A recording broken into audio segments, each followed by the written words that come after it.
na, magkwentuhan lang kayo. Bakit ako na nabagong sa kanto? Guys, may sasabihin ako. Alam nyo ba, kung di nyo pa nalalaman ang tatay ko, napakagaling magluto no, ng bait pa. Sobra. Kilala niyo tatay ko? Tatay ko? Si tatay mo? Papa B. Tatay mo. Ay, in fairness ako. Ang galing pa niyo ha. Galing naman pala ng tatay mo. Pero, mas magaling ata yung tatay ko. Kasi yung tatay ko, hindi man magaling magluto. Okay naman. Mabait mo. Ano ba yan? Wala namang pinagpat yung mga tatay ko sa tatay ko eh. Bihira ka na, mabait na, gwapo pa.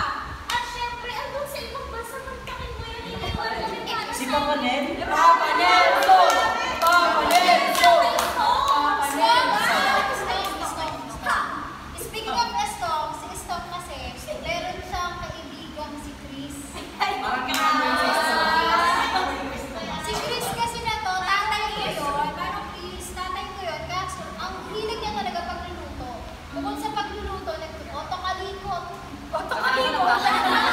Ano, lahat ata ng equipments ng church, kinalikot. Kaya sobrang nakaka-bless yung tatay ko talaga. Ang pangalan niya.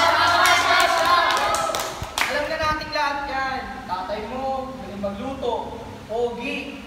OFW, nagpunta sa ibang bansa. Otokalikot. Tatay natin yun eh. Kaya